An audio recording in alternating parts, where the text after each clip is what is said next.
స్తోత్రాలు. ఈ దినం కొరకు స్తుతించుచున్నాను. ఈ కూడిక ఇంతవరకు ఇలాగ జరిగించినందుకు వందనాలు ప్రభువా. ప్రతి వారం ప్రతి సమయం మాకు సహాయం చేస్తూనే ఉన్నారు. మాకేమీ తక్కువ చేయట్లేదు అయ్యా. మీరు చూపుచున్న కృపా కార్యముల కొరకు వందనాలు. ఈ దినము ఇప్పటివరకు ఈ ఆరాధన జరిగించినందుకు వందనాలు. ఇప్పుడు మీ లేఖనాలు మేము ధ్యానం చేయబోతుండగా మాకు సహాయం చేయండి, మీరు మాట్లాడండి. వీళ్ళందరూ నీ పిల్లలు, నువ్వు ఏర్పరచుకున్న బిడ్డలయ్యా. అందరూ ప్రతి బలహీనత నుంచి విడిపించబడి సంపూర్ణతలోనికి రావాలయ్యా. అటువంటి కృపా కార్యములు వీరందరి పట్ల జరిగించమని మీ హస్తాలకు అప్పచెప్పుకొనచ్చు. మీరే మాట్లాడమని యేసయ్య నామంలో ప్రార్థించి అది వినయంగా వేడుకొని ఈ వాక్యం ప్రారంభిస్తున్నాము తండ్రి. ఆమేన్.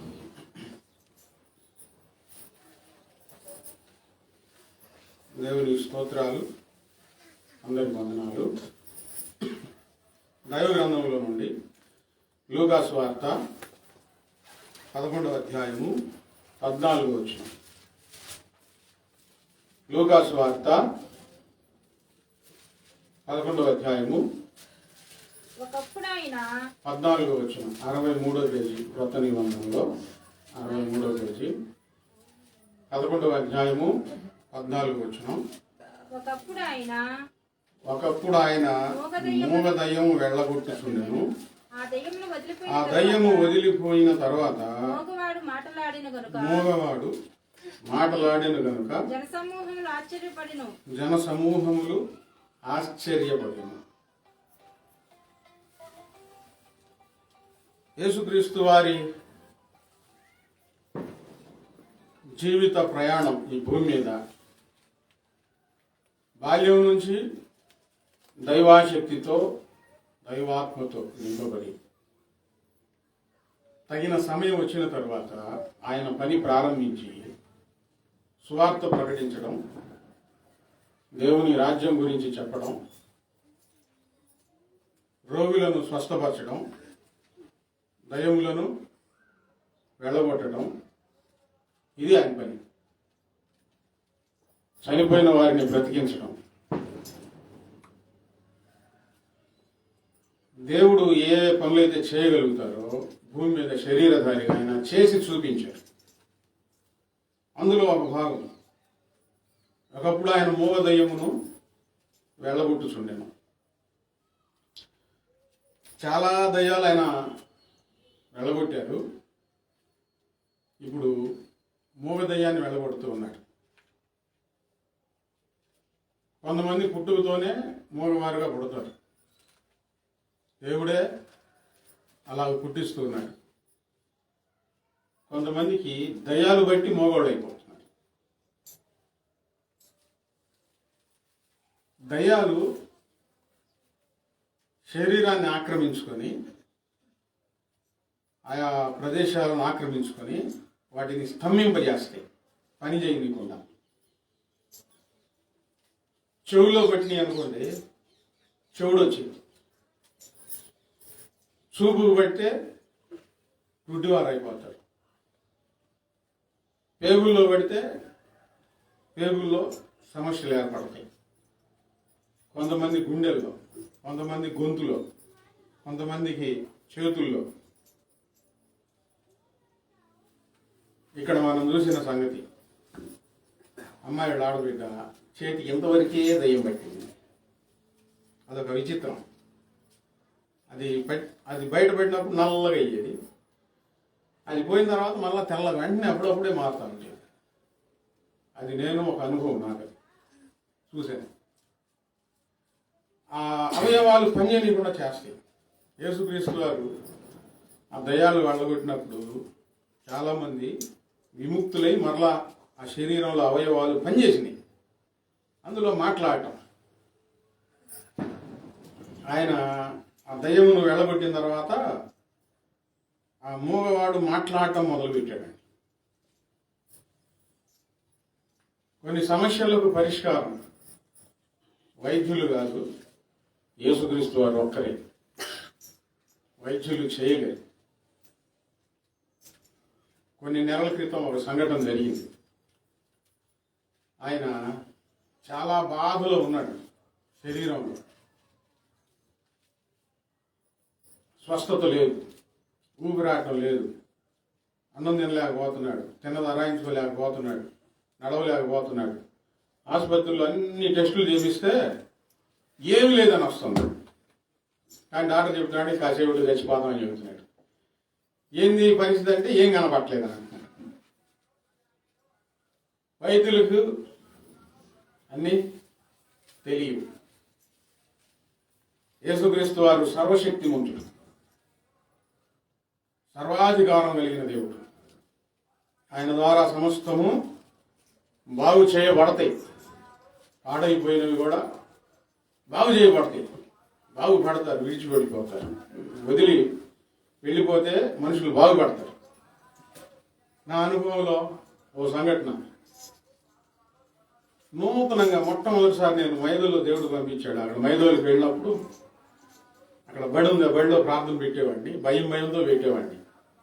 అప్పుడు కూడా వీడియో ఉంది సేవలో కూడా. ఒక అమ్మాయి అల్లపల్లోలం అయిపోతా ఉంటే ప్రార్థన చేసి మాట్లాడంటే ఆమె మాట్లాడలేదు. ఏంది మాట్లాడలేదని నేను దైవా మాట్లాడు, ఎవరు నువ్వు అని అంటున్నాను. తర్వాత వాళ్ళు చెప్పారు ఆమె మూగమ్మాయి. ఈ మూగమ్మాయికి దయ్యం పెట్టింది. తర్వాత ఎక్కువ బాగా ప్రార్థన చేస్తే అది వెళ్ళిపోయింది. ఆమె పుట్టుకతోనే మూగ. అదే యేసుక్రీస్తు వారు ఉన్నట్లయితే ఒకవేళ ఆయన శక్తి వల్ల మాట ఇచ్చి ఉండేవాడు. ఇప్పుడు కూడా ఆమె మోగదే, కానీ ఆ దయ్యం పోయిన తర్వాత ఆమెకు ఆరోగ్యం వచ్చింది.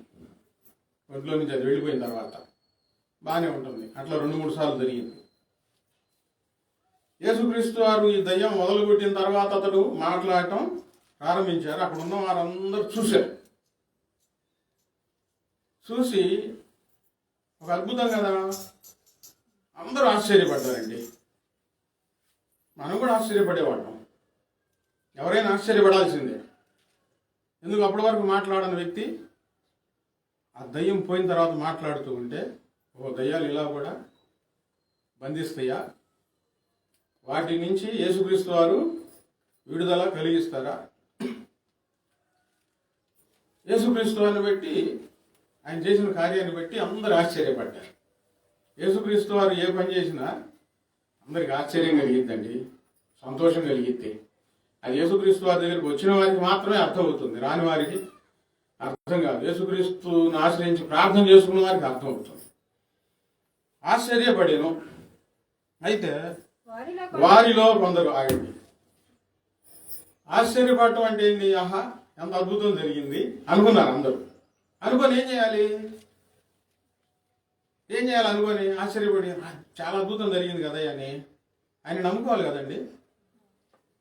ఆశ్చర్యపడిన వాళ్ళు, ఈ ఆశ్చర్యపడిన మనుషుల్లో కొందరు వీడు దయ్యములకు అధిపతి అయిన బయల్జుబూలు వలన దయ్యములను వెళ్ళగొట్టుచున్నాడు అని అన్నారు. ఆశ్చర్యపడినోడు. ఆశ్చర్యం కలిగినప్పుడు నమ్ముకోవాలి కదా, ఇంత అద్భుతం జరిగింది, ఎంత శక్తి ఉన్నదని.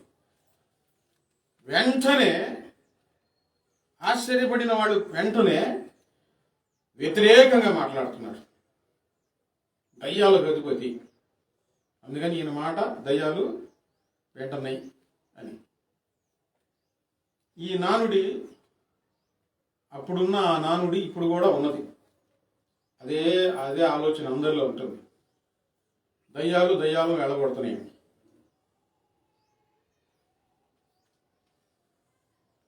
పెద్ద దయ్యం చిన్న దయ్యాన్ని వెళ్ళగొడుతుంది అనే మాట ఉంది.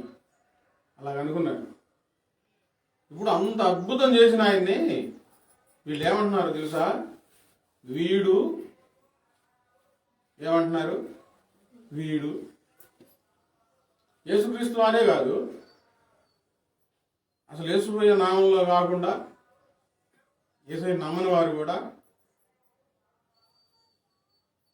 అద్భుతాలు జరిగిస్తూ ఉన్నారు. అవి సంపూర్ణమైనవి కావు, శాశ్వతమైనవి కావు. మరలా ఎక్కువ అయింది. ఆ తర్వాత తగ్గినట్టు తగ్గి మరలా ఎక్కువ అవుతుంది అనమాట.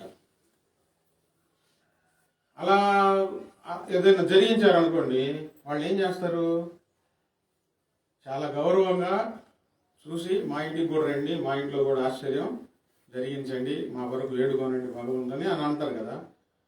వీడు అనే మాట వస్తుందా? రాదుగా తొందరగా. యేసుక్రీస్తు వారినే వీడు, ఆయన బాధ భరించాడండి. అంత మంచి పని చేసినందుకు ఆశ్చర్యపడటానికి అయితే ఆశ్చర్యపడ్డాలే కానీ నమ్మలేదు. నమ్మకపోతేనే బాధ. నమ్మకపోవటం కాకుండా వీడు, యేసుక్రీస్తు వారు సిలువలో ఉన్నప్పుడు కూడా,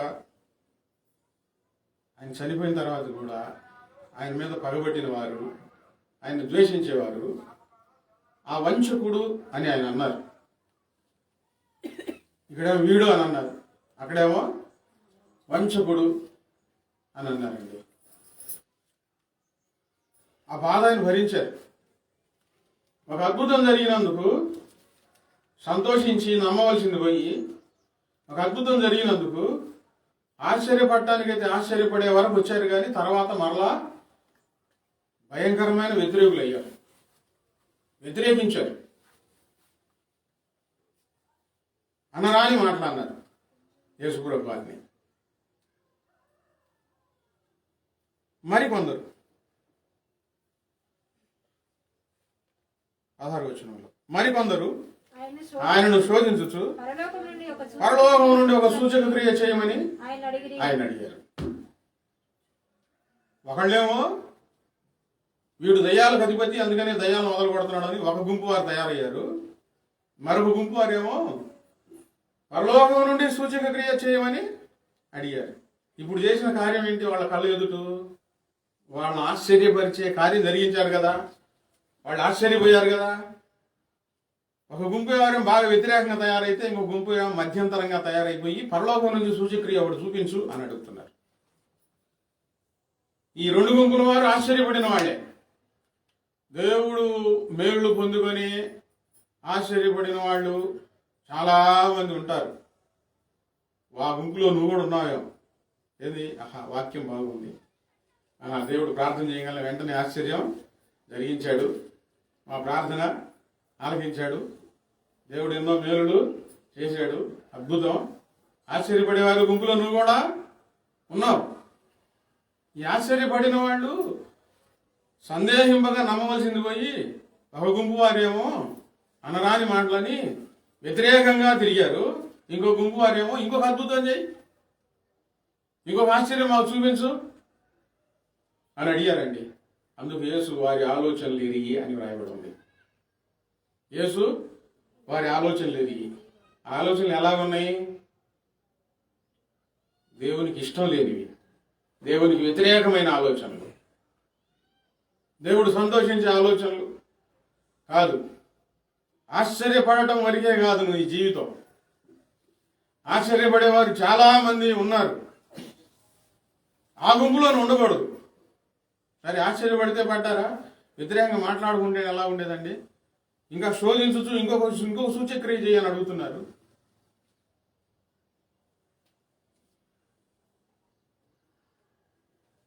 అంతవరకు అయిపోతుంది జీవితం, చాలా మంది జీవితం. నిజంగా యేసయ్య ఎంత గొప్ప దేవుడు, ఎంత ఆశ్చర్యం జరిగించాడు. అక్కడి వరకు ఆగిపోతున్నారు, తర్వాత నమ్మట్ల. యేసుప్రభు వారు ఎప్పుడు సంతోషిస్తారంటే, నీ హృదయంలోనికి ఆయనను నిండుగా చేర్చుకున్నప్పుడు అండి.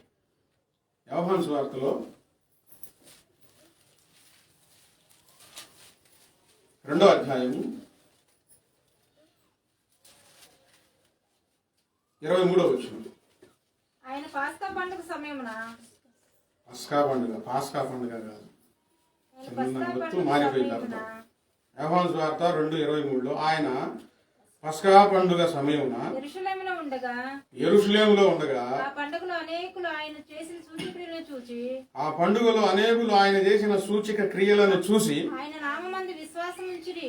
ఆయన నామమందు విశ్వాసం ఉంచి ఇక్కడేమో ఆశ్చర్యపడ్డారు. సూచక క్రియ ఇంకోటి చేయమని అడిగారు, వ్యతిరేకంగా మాట్లాడారు. ఇక్కడేమో పస్కా పండుగలో ఆయన చేసిన అనేకమైన సూచక క్రియలను చూసి విశ్వాసం ఉంచారు.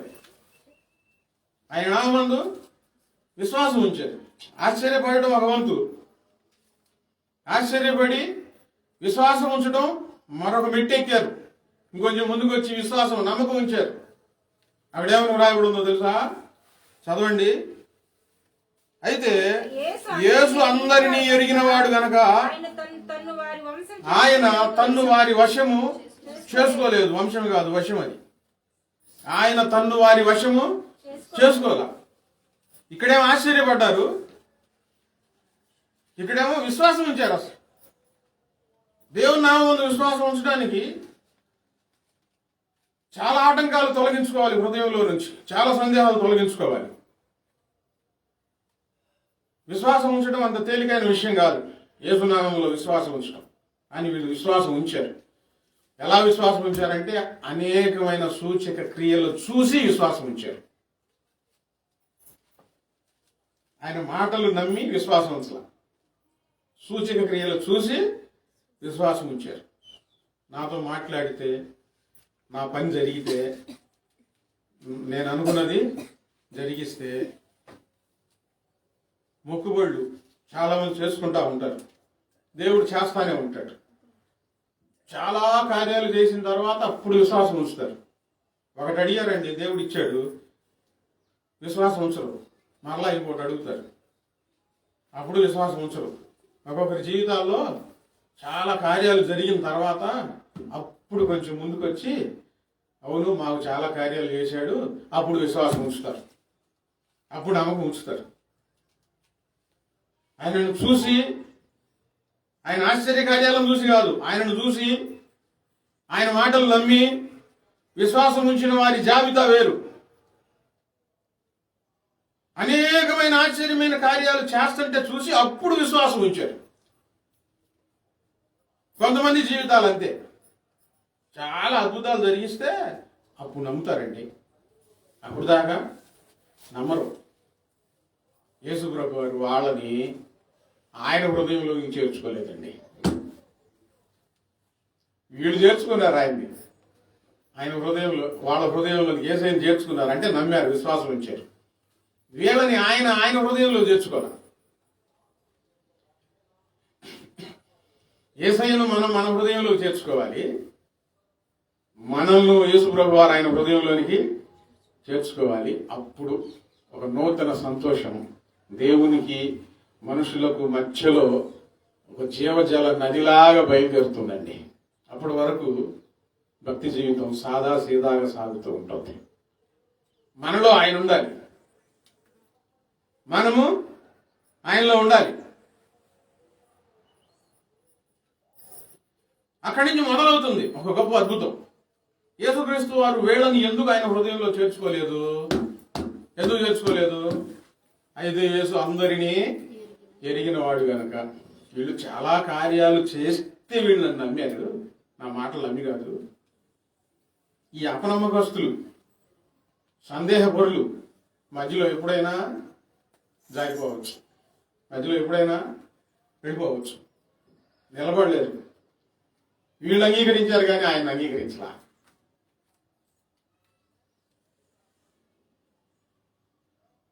విశ్వాసం ఉంచడం మంచిదే. నిన్ను ఆయన హృదయంలో ఆయన చేర్చుకున్నాడా? అంత మంచి మనసు నీలో ఉందా? అంత మంచి భక్తి జీవితం నీలో ఉందా? నాలో నీవై నీలో నేనై జీవించుటకే నన్ను పిలచితివే, ప్రేమతో నన్ను పిలచితివే, నన్ను కోరుకుంటివే. దేవుడు ఎందుకు మనల్ని పిలుస్తున్నాడంటే ఆయన మనలో ఉండాలి, మనము ఆయనలో ఉండాలండి. ఆశ్చర్యపడటం ఒక వంతు అయితే, విశ్వాసం ఉంచడం మరొక వంతు అయితే, యేసయ్య అంగీకరించకపోవడం చాలా బాధాకరం అండి. చాలామంది ప్రార్థనలు చేస్తూ ఉంటారు, కానీ యేసయ్య హృదయంలో ఉన్నారా? ఆయన మిమ్మల్ని అంగీకరించాడా? ఆయన మనల్ని అంగీకరించే అంతగా మన భక్తి జీవితం మారాలి, మన విశ్వాసం మారాలి. పైపైన ఆరాధనలు చేస్తే ఉపయోగం. ఈ గుంపులో మరలా లూకా సువార్తలో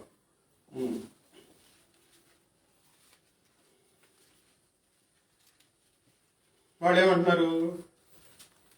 వీడు దయ్యములకు అధిపతి. ఆయన వాళ్ళ ఆలోచనలు ఎరిగి ఆయన మాట్లాడుతున్నాడు 18వ వచనంలో, 17వ వచనంలో, తనకు తానే వ్యతిరేకంగా వేరుపడిన ప్రతి రాజ్యము పాడైపోవును, తనకు తానే వ్యతిరేకంగా విరోధమైన ఇల్లు కూలిపోవును. ఆగండి ఆగండి ఆగండి, మళ్ళీ చదువు. యేసు ప్రభు వారు ఇచ్చారు వివరణ వాళ్ళ మాటలకు, వాళ్ళ ఆలోచనలకు. సాతాను వెళ్ళగొడితే దాని రాజ్యం ఎలా నిలుస్తుంది? సాతాను తన రాజ్యాన్ని కాపాడుకుంటా ఉన్నాడు. ఈ భూమి మీద సాతాను రాజ్యం జరుగుతుంది. దేవుడు ఆయన రాజ్యాన్ని స్థాపించడానికి ఆయన భూమి మీదకి వచ్చాడు. సాతాను రాజ్యంలో నుంచి నా రాజ్యంలోనికి రండి అని పిలుస్తా ఉన్నాడు. సాతాను రాజ్యంలో కామ, క్రోధ, మోహ, లోభ, మదమత్సరాలన్నీ పనిచేస్తూ ఉంటాయి. ఏ కులపు వారైనా, ఏ వంశం వారైనా పాపాలన్నీ జరుగుతూ ఉంటాయి. దేవుని రాజ్యంలో సాతానులకు, దయ్యాలకు చోటు లేనే లేదు. పాపము జరగకూడదు. పాపం జరుగుతూ ఉంటే దేవునికి, ఈ దేవుని ఆరాధించే వారికి ఎట్టి సంబంధం లేదండి. ఆయన రాజ్యాన్ని స్థాపించడానికి వచ్చాడు భూమి మీద. దేవుని అంగీకరించడం అంటే సాతాను రాజ్యంలో నుంచి దేవుని రాజ్యంలోనికి చేర్చబడటం, దేవుని రాజ్యంలోనికి రమ్మని పిలవటం. ఈ సాతాను రాజ్యంలో ఉన్నవన్నీ ఇవే. మనుషులకు హాని కలిగేవి, పాడు కలిగించేవి, భేదాభిప్రాయాలన్నీ ఉంటాయి. దేవుని రాజ్యంలో శాంతి, సమాధానములు సమృద్ధిగా ఉంటాయి, క్షేమం ఉంటుంది. కులం, మతం మార్చుకోవడం కాదు, దేవుని రాజ్యంలోనికి రావటం, యేసుక్రీస్తు వారిని అంగీకరించడం అంటే. అది తనకు తానే దయ్యాలు వెలగొడితే దాని రాజ్యం ఎలా నిలిచింది? దాని రాజ్యం కట్టబడుతుంది, భూమి మీద ఉండేది కాదు అని. తనకు తానే విరోధమైన ఏ ఇల్లు నిలవనేరదు. ఏయ్,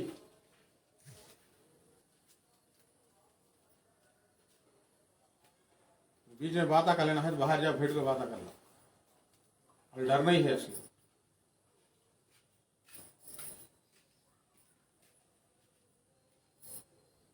తనకు తానే విరోధమైన ఏ ఇల్లు నిలవనేరదు.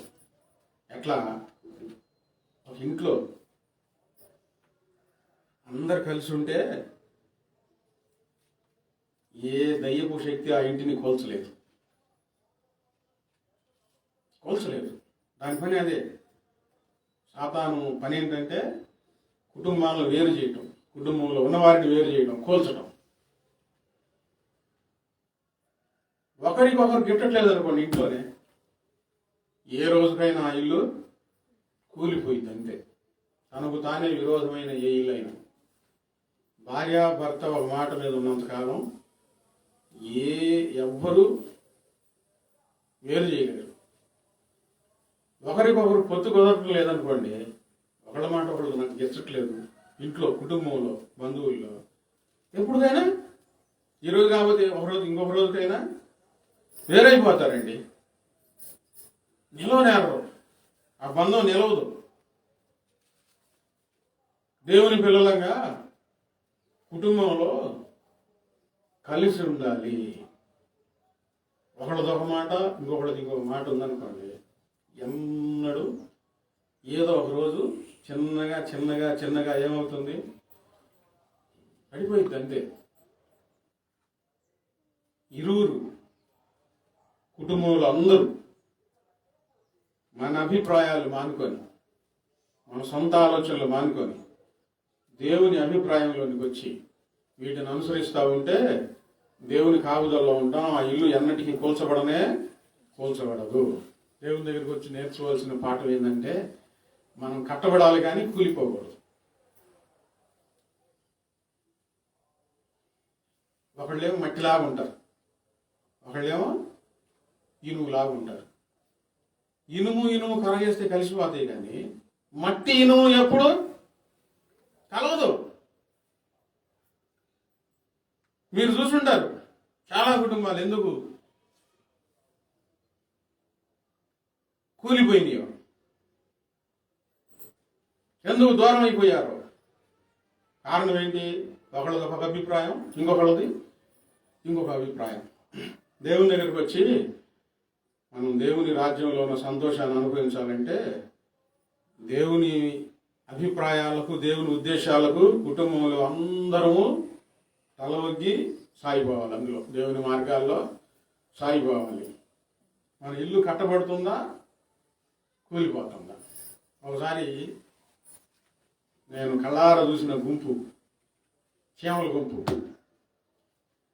చీమలు ఎక్కడున్నా సరే, ఎంత బరువైనా సరే అన్నీ కలిసి లాక్కొని వెళ్తాయి కదా. చీమలు కొన్ని ఒక పదార్థాన్ని తీసుకొని వెళ్తా, కొన్ని చీమలు ఈ రెండు వైపులు ఉన్నాయి, కొన్ని చీమలు ఈ రెండు వైపులు ఉన్నాయి. ఇటువైపు ఏమో ఒకటేమో తూర్పు లాగుతుంది, ఒకటేమో పడమరకు లాగుతుంది, ఒకటి ఉత్తరానికి లాగుతుంది, ఒకటేమో దక్షిణానికి లాగుతూ ఉంది. చీమలు లాక్కెళ్ళేటప్పుడు ఎవరైనా చూసి బాగుంది చూస్తూ ఉంటారు. కొద్దిసేపు అయిన తర్వాత నేను వెళ్ళి మళ్ళీ అక్కడికి వచ్చి చూస్తే అది అక్కడే ఉందండి. అక్కడే ఉంది. ఎందుకు? ఎక్కడ ఉన్న చోట అక్కడే ఉన్నాయి అన్నీ. ఒకటేమో తూర్పు లాగుతుంటే ఇంకో గుంపేమో పడమరకు లాగుతున్నాయి, ఇంకో గుంపేమో ఉత్తరానికి లాగుతుంటే ఇంకో గుంపేమో దక్షిణానికి లాగుతున్నాయి. ఏం లేదు వాటిలో, కలుసుబాటు లేదు, ఐక్యత లేదు. కుటుంబంలో కూడా కుటుంబాన్ని, జీవితాన్ని నలుగురు నాలుగు వైపులు లాగుతూ ఉంటే ఆ కుటుంబం ఎప్పుడు అంతే ఉంటుంది. దేవుడు కూడా చెప్పాడు, నువ్వు ఉంటే వెచ్చగానైనా ఉండు, లేకపోతే చల్లగానైనా ఉండు. భక్తి జీవితంలో అంతే. నీ మనసు రెండు పక్కల లాగుతూ ఉంటే నువ్వు భక్తి జీవితంలో అక్కడే ఉంటావు. దేవునికి సహకరించాలి. దేవుడు ఇటు వెళ్తానంటే నువ్వేమో కాదు ప్రభు ఇటు వెళ్దాంలే అంటున్నావు అనుకో. అరే అటు వద్దునాయనా రా అయ్యా, చూసి చూసి చూసి పో అని వదిలిపెట్టాడు అనుకో. దేవునికి నీకు సంబంధం కూలిపోతుంది. ఏమైపోతుంది? కూలిపోతుంది.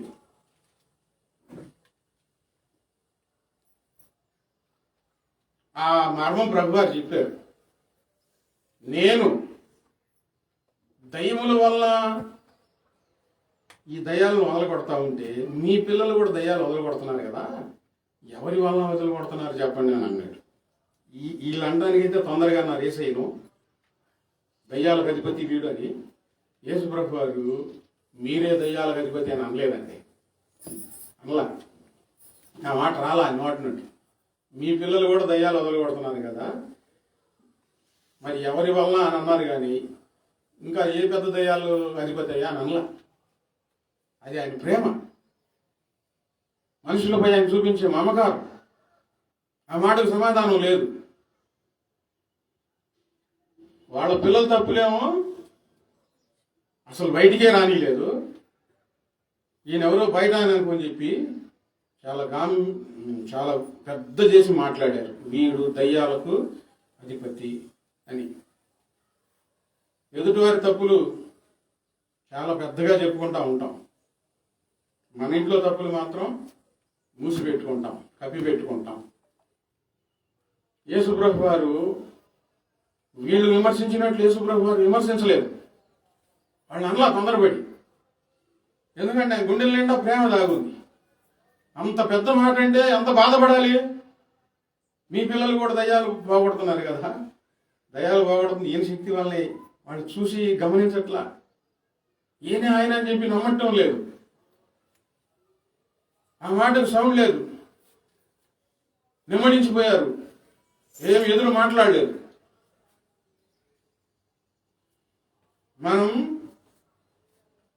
మనకు సంబంధం లేనివాళ్ళు అని చెప్పి పెద్ద పెద్ద మాటలంటే దేవుడు మన తప్పుల్ని అడుగుతాడు ఆయన ఖచ్చితంగా. దేవుళ్ళు మనం ఏం అలవాటు చేసుకోవాలంటే ఎదుటివారి తప్పుల సంగతి అలా ఉంచండి, మనలో ఏం తప్పులు ఉన్నాయని మనం వెతుక్కొని మన తప్పులు సరి చేసుకోవాలి. ఏ మాట పడితే ఆ మాట బయట వ్యక్తులు అనేంత నీచంగా దౌర్భాగ్యంగా మారకూడదు. అది దైవత్వం. నేను బయలుజుగుల వలన దయ్యం వెళ్ళగొట్టుచున్న యెడల మీ కుమారుడు ఎవరి వలన వెళ్ళగొట్టుచున్నారు? అందుచేత వారే మీకు తీర్పర్లై ఉంటారు. ఈ దయ్యాలు ఎవరు పిల్లలు వలగొడుతున్నారంటే శాస్త్రులు, పరిసయ్యులు. వీళ్ళు దేవుని గురించి బోధిస్తారు. యేసయ్య వస్తాడు, మనల్ని కాపాడుతాడని చెప్పేవాళ్ళు. వాళ్ళ పిల్లలు దయ్యాలు వదలగొడుతున్నారు. దయ్యాలు వదలగొట్టడం అనేది చాలా పురాతన కాలం నుంచే ఉంది. ఈ దయ్యాలు మనుషులు వాడుతున్నాయి. ఏదో విధంగా దయ్యాలు వదలగొట్టేవాళ్ళు వస్తూ ఉన్నారు. యేసుప్రభు వారి స్వయంగా వచ్చి దయ్యాలను వదలగొట్టిన సందర్భం ఇక్కడ చక్కగా వ్రాయబడి ఉందండి. ఆయన స్వయంగా వచ్చి చేసి చూపించాడు. అయితే నేను దేవుని వ్రేలుతో దయ్యములను వెళ్ళగొట్టుచున్న ఎడల, దేవుని శక్తితో, దేవుని వ్రేలితో ఈ దయ్యాలను మొదలుగొడుతున్నాడు ఆయన. నేను దయ్యములకు అధిపతి కాదు, దేవుని వేలుతో నేను దయ్యాలను వెళ్ళగొడుతున్నాను. నిశ్చయముగా దేవుని రాజ్యం మీ వద్దకు వచ్చి ఉన్నది. యేసుక్రీస్తు వారు ఎందుకు వచ్చారు? దేవుని రాజ్యం స్థాపించి ఈ సాతాను రాజ్యంలో ఉన్న మనుషులలో ఉన్న దయ్యాలను వెళ్ళగొట్టి వీళ్ళను దేవుని రాజ్యంలో చేర్చడానికి ఆయన భూమి మీదకి వచ్చారు. ఆయన దయ్యాలను వెళ్ళగొట్టి దేవుని రాజ్యంలో ఆయన చేర్చుకుంటా ఉన్నారు. దేవుని రాజ్యం వచ్చింది, దేవుని రాజ్యాన్ని స్థాపిస్తా ఉన్నారు. నీ గృహంలోనికి యేసు ప్రభు వారు వచ్చారు అంటే కారణం ఏంటంటే మీ ఇంట్లో ఉన్న దయ్యాలన్నీ వెళ్ళగొట్టేసేసి మిమ్మల్ని దేవుని రాజ్యంలోనికి చేర్చడానికి. రకరకాల దయ్యాలు ఉన్నాయి, బయటపడే దయ్యాలు ఉన్నాయి, బయటపడని దయ్యాలు ఉన్నాయి, మనుషులను వేధించే దయ్యాలు ఉన్నాయి, మనుషుల మతి స్థిమితం లేకుండా చేసే దయ్యాలు ఉన్నాయి. చాలా రకరకాల చేష్టలతో మనుషులను పాడు చేస్తూ ఉంటాయి. ఈ మనుషులను బాగు చేసి వాటి చేతుల్లో నుంచి విడిపించి దేవుని రాజ్యంలో చేర్చడానికి యేసుక్రీస్తు వారు వచ్చారు. నీ గృహంలో నీ సువార్త వస్తుందంటే, దేవుని మనుషులు వస్తున్నారంటే దేవుని రాజ్యం దేవుడు తీసుకొని మీ వద్దకు పంపిస్తా ఉన్నాడండి. దేవుని రాజ్యం ఈ గృహంలో స్థాపించాలని మొదట ఒక వ్యక్తితోనే, ఒక కుటుంబంతోనే ప్రారంభమవుతుంది దేవుని రాజ్య స్థాపన. అపవాది క్రియలు లయము చేయడానికి మనుష్య కుమారుడు భూమి మీదకు వచ్చెను. మీ శ్రమలకు కారణం, రోదనకు కారణం, భయంకరమైన నష్టాలకు కారణం, భయంకరమైన చెడు అలవాట్ల కారణం దయ్యపు శక్తులు. ఏంటి? దయ్యపు శక్తులండి కారణం. అవి లయము చేసి మిమ్మల్ని మనుషులుగా దేవుని బిడ్డలుగా మార్చడానికి యేసుక్రీస్తు వారు వచ్చిన సంగతి. నీ గృహంలో అడుగుపెట్టి మొదట నీళ్ళలోకి అడుగుపెట్టి నీళ్ళు ఉన్న దయ్యాలన్నీ ఆయన బయటకు పంపించి వేసేసి, నీ ద్వారా నీ కుటుంబంలో ఉన్న దయ్యాలన్నీ పంపించి వేసేసి దైవ రాజ్యం స్థాపన చేయడానికి ఆయన అడుగు పెడతా ఉన్నాడండి.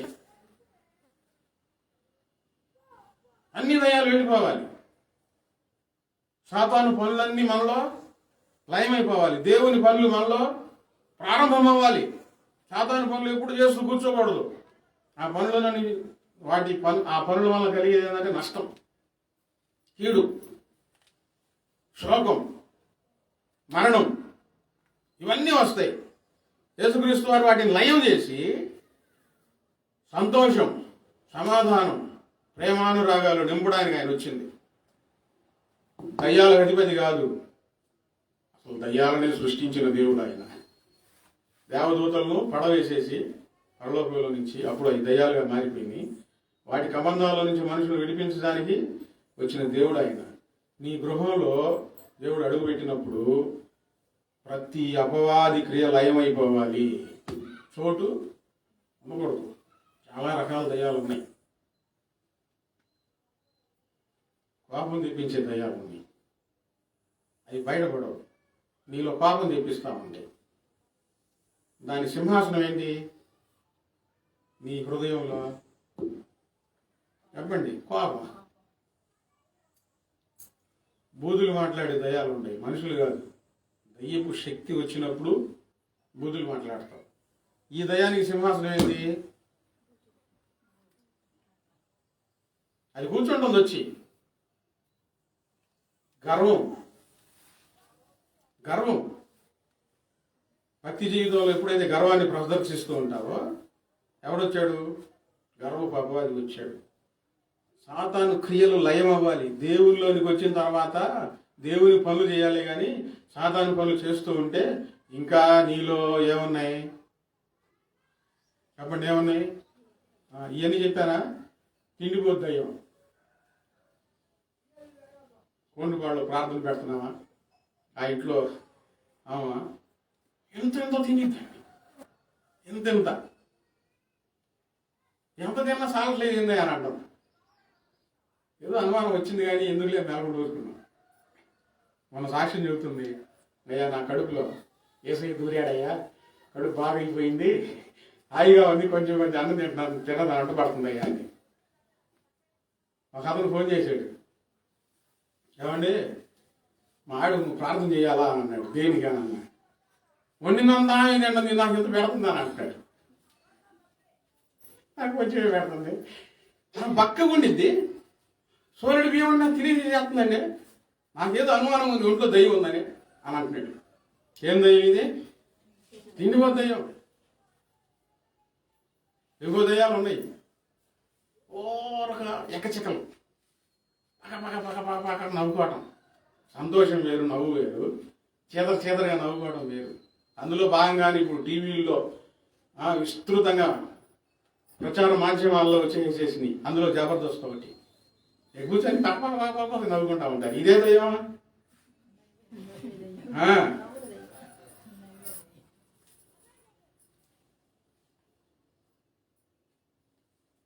సంతోషం వేరండి. దేవుడిచ్చే సంతోషం వేరు, ఆనందం వేరు. ఇక జోగులు వేసుకోవటం, నవ్వుకోవటం, జోగులు వేసుకోవటం, నవ్వుకోవటం. అక్కడ ఏం కూర్చున్నాయి అంటే, ఏం కూర్చున్నాయి అక్కడ? కొన్ని పాఠశాలలు తెరవబడ్డాయి. ఆ పాఠశాలలో పొద్దున్నే వీళ్ళందరూ చేస్తారు, నవ్వు ఒంటికి చాలా ఆరోగ్యం అని. నవ్వించేవాళ్ళు వాళ్ళు ఉంటారు. ఈ బాగా ఉద్యోగాలు చేసేవాళ్ళు, వ్యాపారాలు చేసేవాళ్ళు పొద్దున్నే 1 గంట క్లాస్కి వెళ్తారు. అక్కడ నవ్విస్తూ ఉంటే వీళ్ళందరూ కడుపుబ్బా నవ్వుకుంటారనమాట. కింద పడి నవ్వి ఎగిరి నవ్వుకొని అట్లా చేస్తూ ఉంటారు. దైవ చిత్తానుసారమైన నవ్వుగానే కాదు అది. సంతోషం హృదయంలో పొంగి పొరలలే కానీ ఎగతాళి నవ్వులు మనకు పనికిరావు. అయ్యో రకమైన దయాలు అవి బయటపడవు. ప్రార్థన చేసినంతసేపు కన్నీటితో ప్రార్థన చేసుకొని చచ్చి అడుగు బయట పెట్టంగా కాసుకొని ఉండిద్ది అనుకున్నా అనుకుంటా. ఇప్పుడు దాకా ఏడు చేసి ప్రార్థన ఏమైపోయిందో ఏమో కానీ బయటికి వెళ్ళగల వచ్చేసాడు లోపలికి. అందుకని జోగులు మానుకుంటే మంచిది, ఏకైకలు పక్కపక్కలు మానుకుంటే మంచిది. సంతోషం పొంగి పర్లాలే కానీ అనవసరమైన నవ్వులు మనకు పనికిరావు. సాయితాన్ ఇట్లాంటి దయ్యాలు ఎన్నో ఉన్నాయండి, రకరకాల దయ్యాలు. సుప్పనాథ్ దయ్యం అంటే ఈ పనులన్నీ, క్రియలన్నీ, చెడ్డ క్రియలన్నీ దేవునికి సంబంధించినవి కాదు. ఎవరికి సంబంధించినవి? సాతానుకు సంబంధించినవి. ఆ క్రియలను లయం చేయడానికి ఆయన దేవుని రాజ్యాన్ని తీసుకొని నీ దగ్గరకు వచ్చాడు.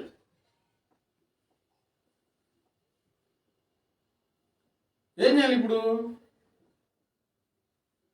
ఆయనకు మనం అనుకరించాలి, దేవునికి అనుసరించాలి. మనలో సాతానులన్నీ వెళ్ళిపోవాలి. అధికంగా మాట్లాడటం, లేనిపోని మాట్లాడటం. లేనిపోని దేవుడు మాట్లాడగా ఎవరు మాట్లాడతారు? విస్తరించి మాట్లాడటం. తగు మాత్రం మాట్లాడేది దేవుని పిల్లలు, విస్తరించి మాట్లాడేది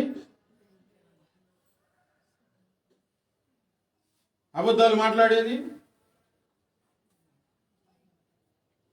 ఆ క్రియలు లయమైపోయి నీలో దేవుని రాజ్యాన్ని స్థాపించడానికి ప్రభువారు వచ్చారు. పూర్తిగా సమసిపోవాలి వాటి క్రియలన్నీ. బలవంతుడు ఆయుధములు ధరించుకొని తన ఆవరణమును కాచుకొంచున్నప్పుడు అతని సొత్తు భద్రముగా ఉండును. అయితే అతని కంటే బలవంతుడైన ఒకడు అతని పైబడి జయించినప్పుడు అతడు నమ్ముకుని ఆయుధములన్నిటినీ లాగుకొని అతని ఆస్తిని పంచిపెట్టును. ఆ మాటకి అర్థం ఏంటి? ఇప్పుడు ఒక్కొక్క వాక్యానికి ఉన్న అర్థం బాగా అర్థం చేసుకుంటే బైబిల్ వండబడుతుంది. చెప్పినంతసేపు కాసేపు బాగున్నట్టు అనిపించి తర్వాత బైబిల్ ఏం అర్థం కాకపోతే మీకు, దేవుని పిల్లలు బలంగా ఉండాలండి, బలహీనులుగా ఉండకూడదు, భయపడే వాటిలాగా ఉండకూడదు. సాతాను బలవంతుడు. నీ పైబడి నిన్ను జయించి నీ సంతోషాన్ని, నీ ఆనందాన్ని, నీ ధైర్యాన్ని, నీ నమ్మకాన్ని సాతాను దొంగిలిస్తూ ఉంటాడు. నేను కొన్ని విషయాలు చెప్పాను కదా, వాటిని ప్రవేశపెడతా ఉంటాడు నీ జీవితంలోనికి. నీ అన్ని సాతాను గాడు దొంగతనం చేసేసాడు అనుకో, దేవుళ్ళు నువ్వు ఎదగలేవు, దేవుణ్ణి సంతోషపరచలేవు. ఎప్పుడు ఎలా ఉండాలి దేవుని పిల్లలు? బలవంతులై ఉండాలి.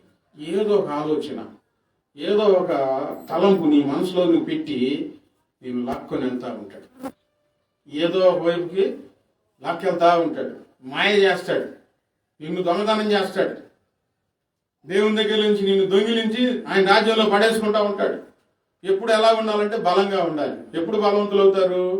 దేవుని వాక్యాన్ని బాగా చదివి నెమరు వేసుకొని అనుసరించినప్పుడు మాత్రమే బలవంతులు అవుతారు. ఏనండి, మొదట భాగంలో ఆశ్చర్యపడ్డారు, అంతటా ఆగిపోయారు. రెండవ భాగంలో విశ్వాసం ఉంచారు, కానీ దేవుని మనసులోనికి వెళ్ళలేకపోయారు. నమ్మకం ఉంచి దేవుని వాక్యాన్ని వాక్యంగా విని అనుసరిస్తూ ఉంటే దుష్టుడు ముట్టడండి. ఏ దయ్యపు శక్తి నిన్ను తాకలేదు. కొన్ని దయ్యాలు పోవట్లేదు. కారణం ఏంటి? దేవుని తప్ప, మనుషులు తప్ప. ఇందాక ముస్లాం అంటుంది, పెద్దామా ఎంత ప్రార్థన చేసినా ఈ దయ్యాలు ఓట్లేదయ్యా ఇంట్లో నుంచి అంటుంది. సరే తర్వాత మాట్లాడదాం వాక్యం చెప్పుకుంటా వచ్చాను. దేశన్న గారు మీటింగ్లో ఒక సందర్భం విన్నా. ఆయన ఒక ఆమెకు ప్రార్థన చేస్తూ ఉన్నారంట. ప్రార్థన చేసినప్పుడు దయ్యం పోతుంది, మరలా వస్తుంది. అట్లా పలుమార్లు జరిగింది. ఏంది, ఎంత ప్రార్థన చేసినా అది పోతుంది వస్తుంది, కారణం ఏంటి అని ఒకరోజు ఆ దయ్యాన్ని అడిగారండి. ఎందుకు వస్తున్నామంటే, ఈమె నెత్తి మీద ఉన్నది ఆమె చుట్టూ కాదు, ఆమె బట్టతలో ఏదో విగ్గు పెట్టుకుంటుందంట. Nurse, government nurse. మరి గవర్నమెంట్ డ్యూటీ చేయాలంటే చక్కగా వెళ్ళాలి కదా, అందులో ఉన్నా నేను, అందుకు వస్తున్నానని చెప్పిందంట. నువ్వు ఈసారి అది పెట్టుకుంటే నేను ప్రార్థన చేయనని అన్నానంట. దయ్యాలు రావడానికి కారణం ఎవరు? నువ్వు గట్టిగా ప్రార్థన చేయలేదని అంటాం కాదు. పాస్టర్ గారు నువ్వు గట్టిగా ప్రార్థన చెయ్యి, అది ఎందుకు పోతే చూద్దాం అనడం కాదు. నువ్వు ద్వారం తెరిచే అవకాశం ఇస్తా ఉంటే, దేవునికి సహకరించకుండా, దేవుని వాక్యం నీలో లేకుండా అటు మనసు ఉంటుంది, ఇటు మనసు ఉంటుంది. దయ్యాలు ఎట్లా పోతాయి? దేవుని సంతోషం నీకు ఎట్లా కలుగుతుంది? నీలో ఏ బలహీనత ఉందో, దేనికి నీలో అవకాశం ఉందో, సాతానికి అవకాశం ఉందో, దాన్ని విడిచిపెట్టు. వెంటనే అది రానేరదండి, రాదు. అందరు కలిసి ఉండి, కుటుంబంలో అందరూ ప్రార్థన ఒకటై ఉండి, అందరూ బలంగా ప్రార్థన చేస్తూ ఉంటే ఈ చేసిన ప్రార్థన అగ్ని మండిస్తుంది. అగ్ని దాటుకొని సాతాను నీలోనికి రాలేదు. వాక్యం బాగా చదివి, వాక్యం బాగా అర్థం చేసుకొని యేసయ్య కొరకు పరిశుద్ధంగా బ్రతుకుతా ఉన్నాం అనుకో, ఎక్కడ పరిశుద్ధత ఉంటుందో అక్కడ దేవుడు ఉంటాడు. సాతాను అడుగుపెట్టలేడు. అటొక కన్ను ఇటొక కన్ను వేసినంతకాలం సాతాను గాడు వస్తానే ఉంటాడు. వాడు నిన్ను వదిలిపెట్టి ఎంత ప్రార్థన చేసినా, పెద్ద సేవకులు ప్రార్థన చేసిన, బాగా అభిషేకం ఉన్నారు ప్రార్థన చేసిన దయ్యాలు పోవడానికి ఒకటే మార్గం, యేసయ్య నామము, యేసయ్య వాక్యము, యేసయ్య రక్తము నీ మదిలో, నీ మనసులో, నీ గృహంలో ఎప్పుడు నీతో ఉండాలి. ఈ మూడు లేవనుకోండి, నువ్వు ఏదో ఒకటి ద్వారం తెచ్చి పెడుతున్నావు, చక్కగా వచ్చేస్తాయి. నేను ఇంట్లో ఎలుకలు వస్తూ ఉంటే ఎక్కడి నుంచి వస్తున్నాయి ఎలుకలని చూస్తే ఆ నీళ్లు పోయే దారి ఒకటి ఉంది, దాంట్లో నుంచి వస్తుంది. రాయి అడ్డం పెట్టా అయినా వస్తుంది, అయినా ఎలుకలు వస్తున్నాయి ఏంటి అని చెప్పి నేను జాగ్రత్తగా చూస్తే రాయి పెట్టాను కానీ సరిగ్గా పెట్టాల. అర్థమైందా? అవి పెట్టాను కానీ చిన్న కంపులో నుంచి దాంట్లో నుంచి దూరం వస్తాను. ఈసారి గుడ్డ మొక్కలు పెట్టా, దాన్ని చింపుకొని బయటలాగా వచ్చేసి చేస్తుంది. నువ్వు వాక్యాలు పెట్టుకుంటున్నావు, వాక్యాలు వింటున్నావు, సరిగ్గా వింటలా, సరిగ్గా ఆచరించట్లా, దేవుని ధర్మాన్ని, దేవుని నీతి న్యాయంలో సరిగ్గా ఆచరించట్లా, దేవుని రాజ్యం నీలో ఎలా స్థాపించబడుతుంది? రెండు వైపులా ఉంటున్నావండి, రెండు వైపులా ఉంటున్నావు. ఈసారి గట్టిగా దాన్ని బంధించేసాను ఆ ద్వారాన్ని. ఇక ఎలుకలు ఆ ద్వారంలో నుంచి రావట్లేదు. నువ్వు ప్రయత్నం ఎలా చేయాలంటే సాధారణ నీ దగ్గరికి రాకుండా ఉండాలంటే గట్టి ప్రయత్నం చేయి, గట్టి ప్రార్థన చేయి, గట్టిగా వాక్యం చదువు, గట్టిగా నమ్మకం ఉంచు. ఎందుకు వస్తాయి? నువ్వు అవకాశం ఇస్తున్నావు. ఇప్పుడు ఇద్దరు ఉన్నారండి చిన్నపిల్లలు, వాళ్ళు చిన్నప్పటి నుంచి ఒకళ్ళొకళ్ళు చూసుకొని నవ్వుకోవడం అలవాటు, నవ్వుకోవటం అంతే. పెద్ద ఇందాక అలా నవ్వుకుంటానే ఉన్నారు, అదొక రకంగా నవ్వుకుంటున్నారు. ఇక అంతవరకు పెళ్ళైపోయింది. పెళ్ళైపోయిన తర్వాత ఎంత జాగ్రత్తగా ఉండాలి, ఎంత జాగ్రత్తగా ఉండాలి. ఇదే నవ్వు పెళ్ళైపోయిన తర్వాత కూడా మొదలైంది. వీళ్ళలో దుష్ట అభిప్రాయం పుట్టదా? పెళ్ళైనా కానీ నన్ను చూసే నవ్వుతున్నాడు అనుకోరా? ఒకప్పుడు లోకంలో ఉన్నావు నువ్వు, లోకంలో ఉన్న క్రియలు ఇప్పుడు దేవుల్లో నీలో ఏమాత్రం ఉండకూడదండి. గట్టి బంధన నీ చుట్టూ ప్రాకారం అనేది నువ్వు ఏర్పాటు చేసుకోవాలి. ప్రభువా, నా చుట్టూ రాయ కంచి వేయి ప్రభువా, సాతాను క్రియలన్నీ ఏది నా గృహంలో లేకుండా కాల్చివేయి ప్రభువా అని నువ్వు గట్టి బంధన నువ్వు చేసుకోవాలి.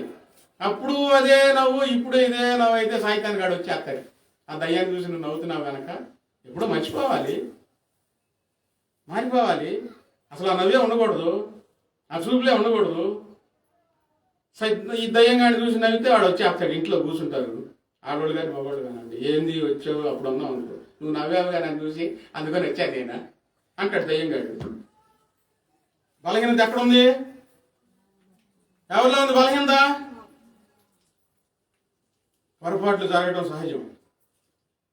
ఆ పొరపాటులో నుంచి బయటికి రాకపోతే తప్పు నీది, దేవునిది కానే కాదు. ఎంత పెద్ద దయ్యమైనా ఈరోజు నేను చెప్తా ఉన్నానండి.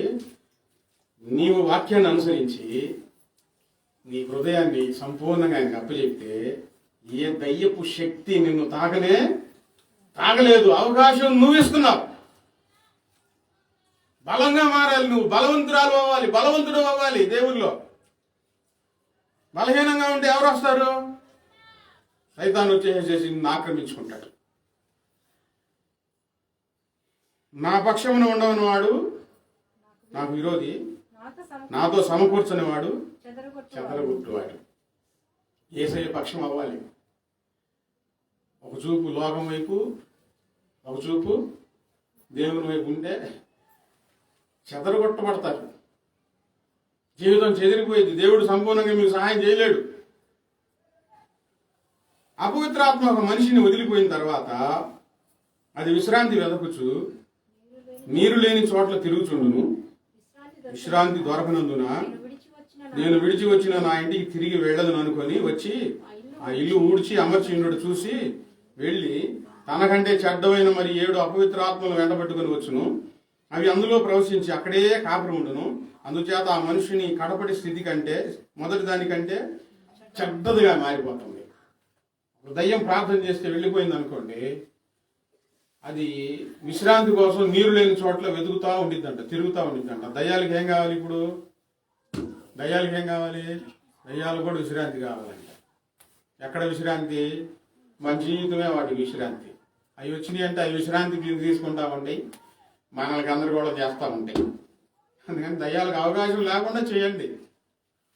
అవి చక్కగా విశ్రాంతి తీసుకుంటాయి, నిన్ను గందరగోళం చేస్తూ ఉంటాయి, నవ్వుకుంటా ఉంటాయి ఆ దయ్యాలు, నువ్వు ఏడుస్తూ ఉంటే. మరలా ఈ ఇంటికే వచ్చిందంటండి.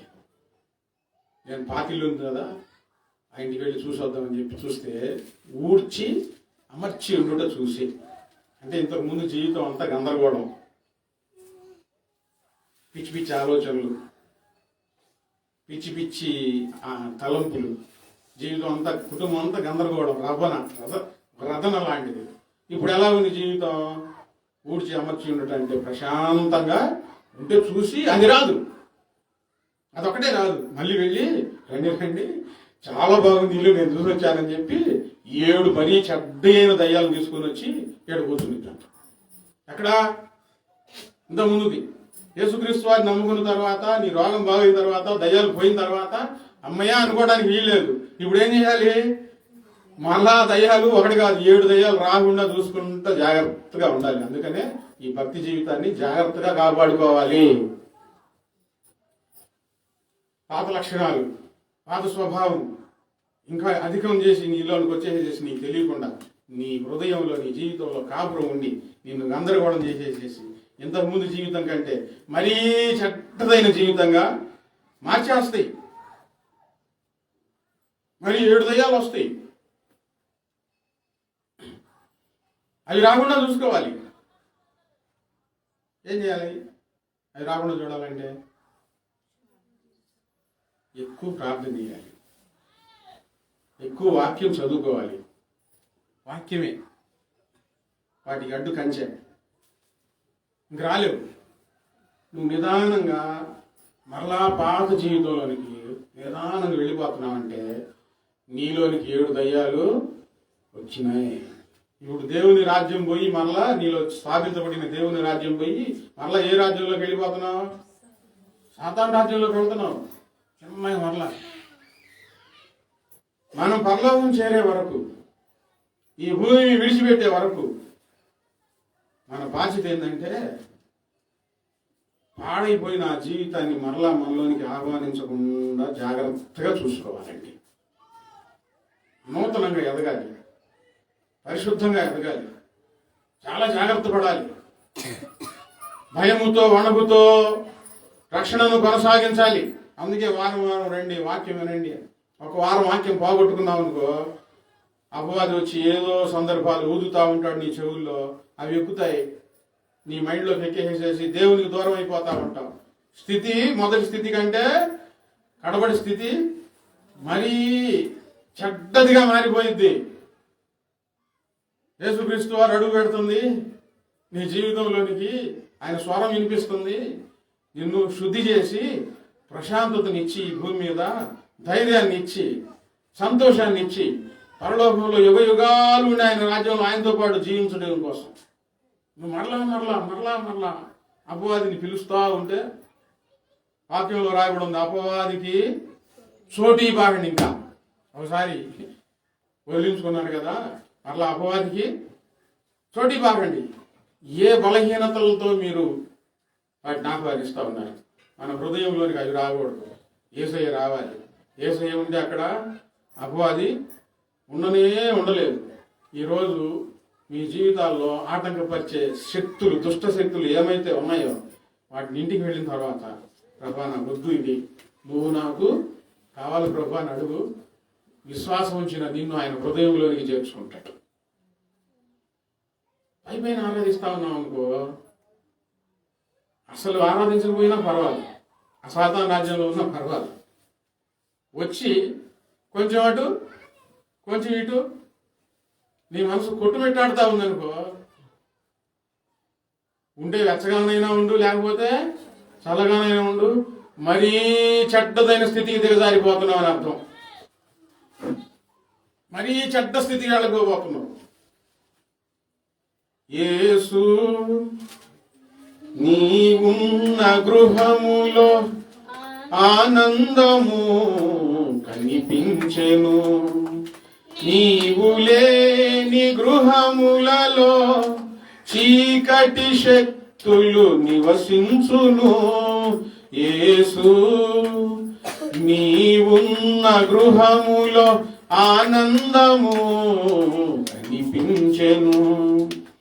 నీవు లేని గృహములలో చీకటి శక్తులు నివసించెను.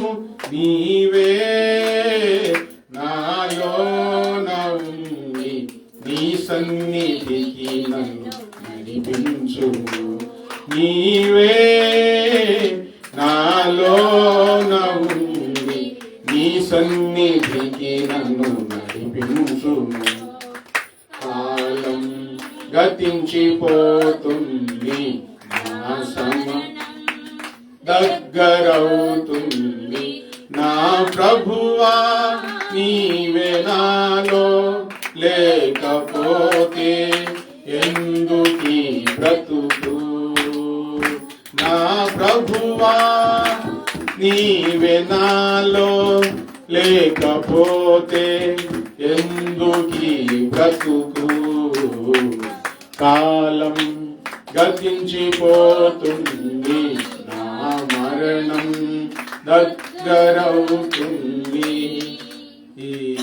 ఈరోజు దేవుని పిల్లలారా, సాతాను రాజ్యంలో నుంచి దేవుని రాజ్యంలోనికి రావాలి. మరలా దయ్యాలు మన జీవితంలోనికి రాకుండా మనమే జాగ్రత్త పడాలి. దేవుని తప్పు కాదు.